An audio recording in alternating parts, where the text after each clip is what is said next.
My perfect husband orchestrated a dream vacation for my 30th birthday, a meticulously planned escape to paradise.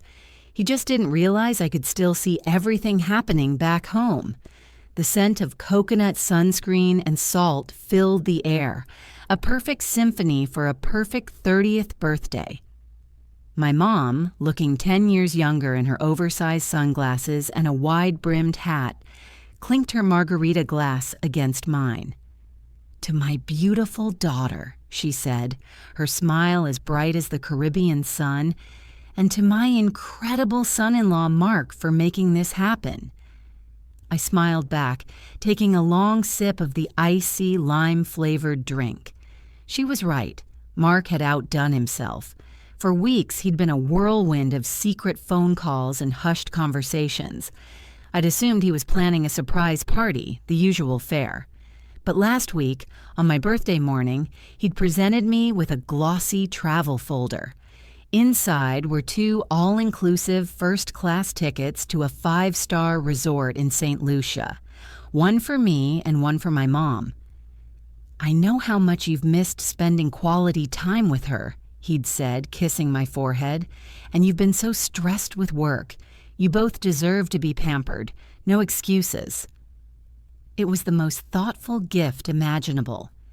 My mom and I are incredibly close, but between my demanding job and her own life, we hadn't had a real just-us trip in years.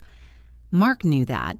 He'd even arranged for her cat sitter and had our neighbor pre-water my plants. Every detail was meticulously planned. He was, as my friends always said, the perfect husband.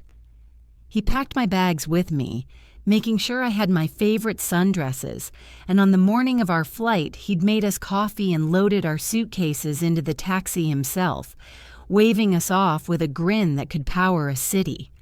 The first 2 days were pure bliss. We lounged by the infinity pool, got deep tissue massages, and ate exquisite food until we couldn't move. We talked for hours, catching up on all the little things that get lost in quick phone calls. It was everything I needed, but there was a tiny, persistent hum of unease beneath the surface, a little flicker of something off. It started with Mark's texts. They were constant, almost too constant. "Having fun, my love. Don't forget your sunscreen. The house is so empty without you." They were sweet, but they felt performative, like he was checking a box. And when I tried to call him the first night just to hear his voice, it went straight to voicemail. He texted back a minute later. "Sorry, babe, in a loud meeting with the West Coast team. Talk tomorrow." A meeting at 9 p.m. on a Friday? It was possible. His work was demanding, but it was unusual. I pushed the thought away, blaming it on my own work-induced paranoia. I was supposed to be relaxing, not over-analyzing my perfect husband's texting habits. My mom noticed my pensive mood on the 3rd day as we sat on our balcony, watching the sunset paint the sky in shades of orange and pink. "Everything okay, honey?" she asked, placing her hand over mine. "You seem a million miles away." "I'm fine, Mom," I lied, forcing a smile. "Just soaking it all in. I feel a little guilty, I guess, leaving Mark all alone for a week."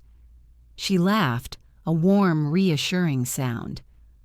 "Oh, sweetie, that man worships the ground you walk on. He's probably just enjoying having the TV remote to himself. He wanted you to have this time. Don't spoil his gift by worrying about him." She was right. I was being ridiculous.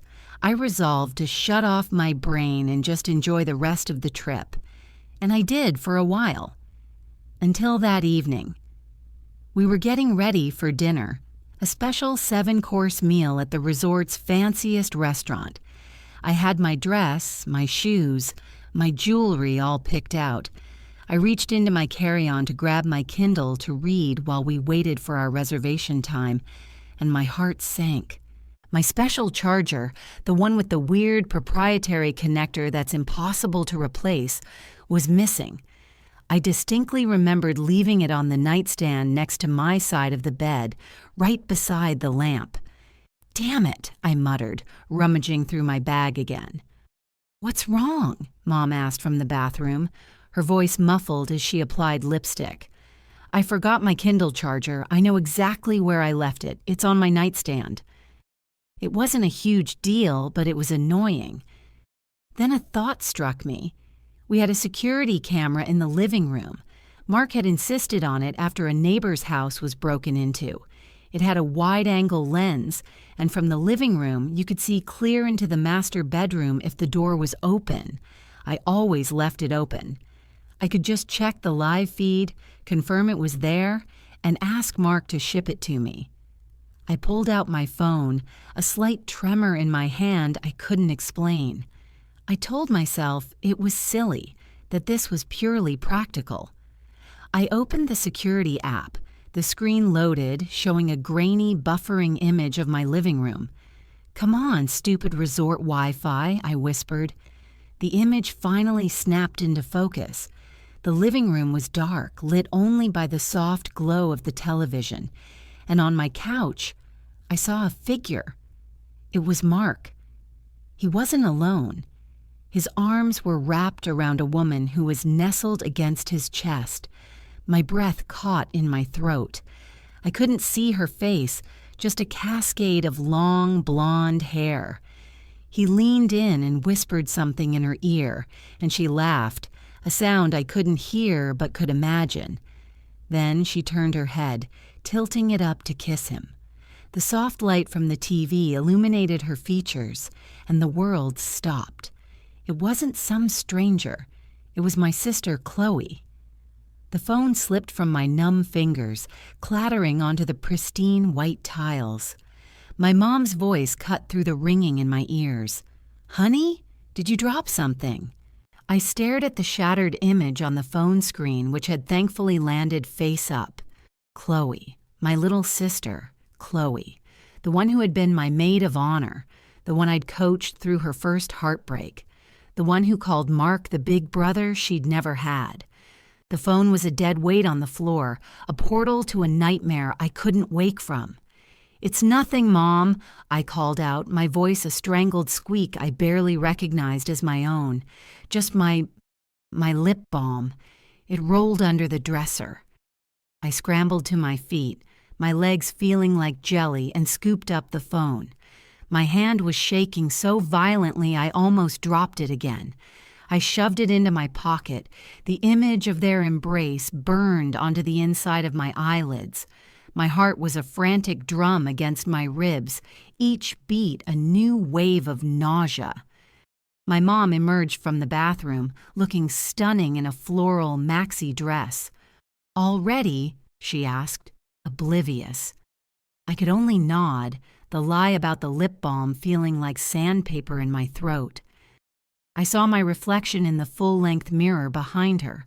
I was pale, my eyes wide with a horror that felt ancient and bottomless. The woman in the mirror was a stranger. 30 minutes ago, I was the luckiest woman alive. Now I was a fool on a paid vacation from my own life, a vacation funded by my husband so he could sleep with my sister.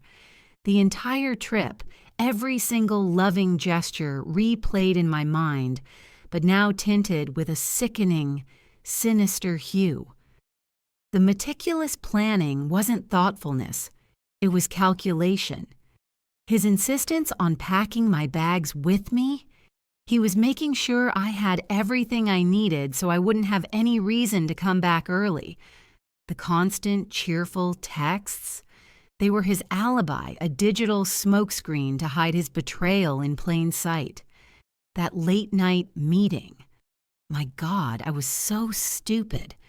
He hadn't just gotten me out of the house. He'd gotten my mom out, too. She was our most frequent and unannounced visitor.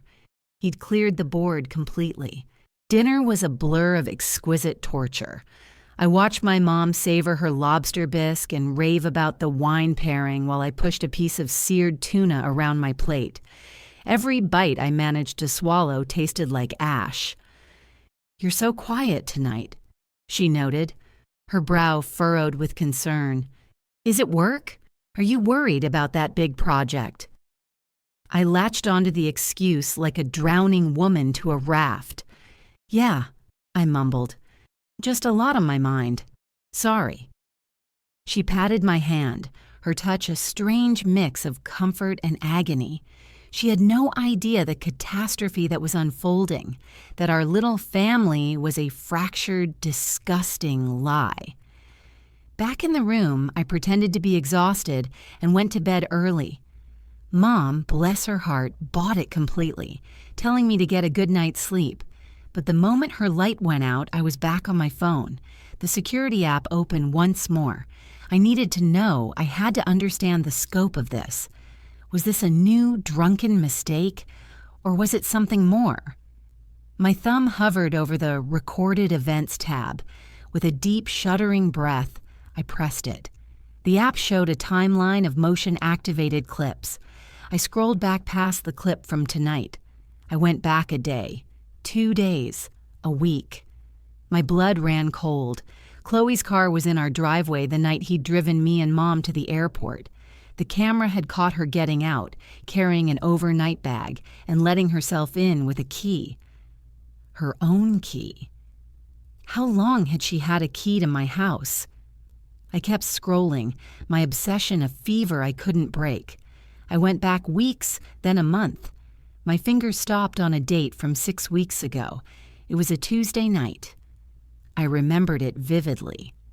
Mark had called me from the office saying he was swamped and would be pulling an all-nighter to get ahead on the quarterly reports. He'd said he was doing it so we could afford a really special birthday for me. I'd felt a surge of love and gratitude, and I'd ordered him his favorite pizza to be delivered to his office.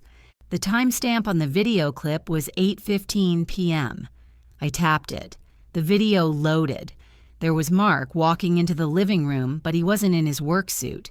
He was in a t-shirt and sweats. He was carrying 2 glasses of wine. He sat on the couch, placed them on the coffee table, and then Chloe walked into the frame. She was wearing one of my silk robes. She sat down next to him, and he put his arm around her, pulling her close.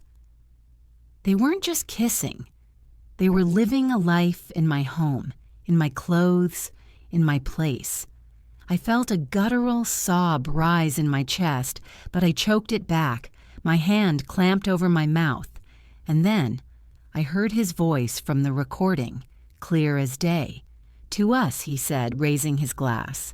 Chloe smiled, that familiar, dazzling smile of hers. And to getting your wife out of the picture for a while, she replied, clinking her glass against his. St. Lucia is going to be perfect. The sound of their voices, that casual, cruel toast, shattered the last remnants of my denial. This wasn't a mistake. It was a conspiracy. They had plotted this, orchestrated my perfect birthday gift not out of love, but to facilitate their sordid affair in my own home. My grief morphed into a glacial, white-hot rage. They thought I was a fool, a pawn in their game. They were about to find out just how wrong they were. For the next 2 days, I became the greatest actress of my life. I laughed at my mom's jokes, swam in the turquoise water, and even posted a smiling selfie of us on Instagram, tagging Mark and captioning it, "Having the most incredible time. Thank you to the best husband in the world for my dream 30th." I watched the like from him appear almost instantly, followed by a comment from Chloe.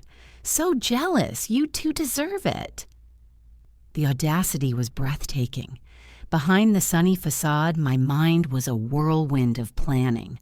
I spent hours on the hotel's business center computer while my mom napped. I downloaded every incriminating video from the security app onto a hard drive. I screenshotted their texts, their comments, every piece of digital evidence. I contacted my lawyer, a sharp woman named Brenda, whom I'd met at a networking event. I emailed her a summary of the situation and a link to the cloud storage, where I'd saved everything. Her reply was swift. Don't confront them. Don't let them know you know. Enjoy the rest of your vacation. We'll be ready when you get back. The flight home was silent torture. My mom was bubbly, already planning a thank you dinner for Mark. I just nodded along, my stomach in knots.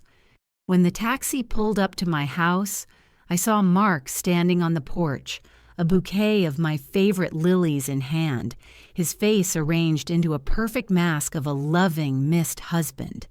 The sight of him made me physically ill. He hugged me tightly. "Welcome home, my love. I missed you so much," he whispered into my hair. I didn't hug back.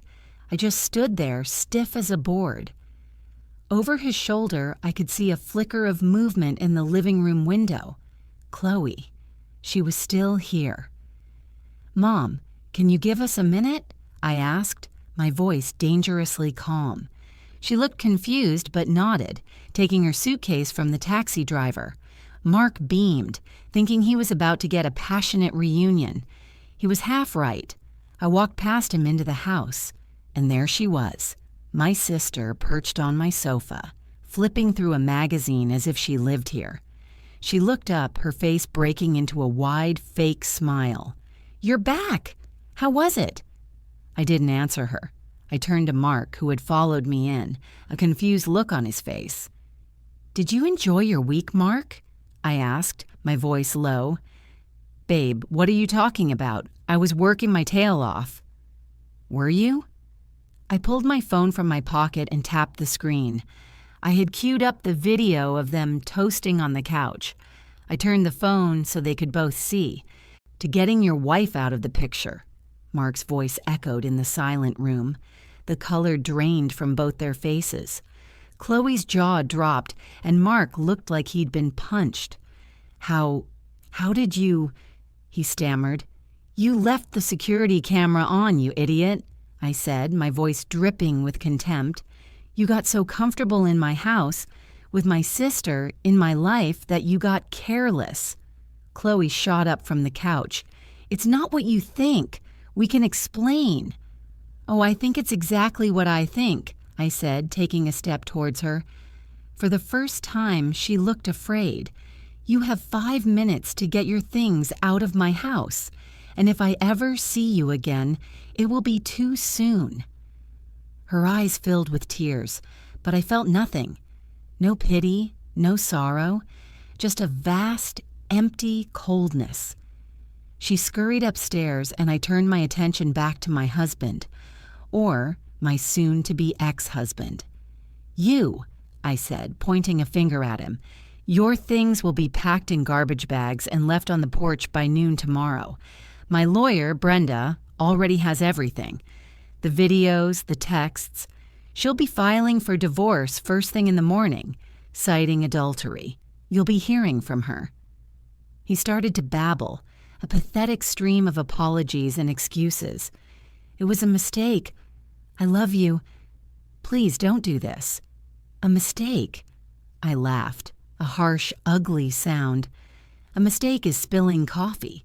A mistake is forgetting to take out the trash. Plotting with my own sister to send me on a trip so you can screw her in my bed is not a mistake.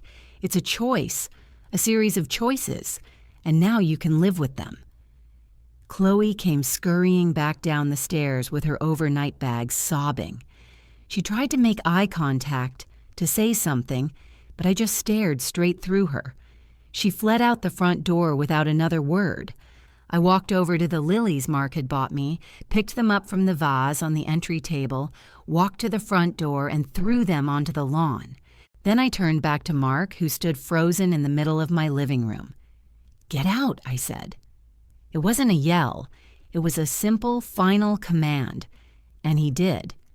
He walked out the door, closing it softly behind him, leaving me alone in the silent, tainted house. I stood there for a long moment, breathing in the quiet.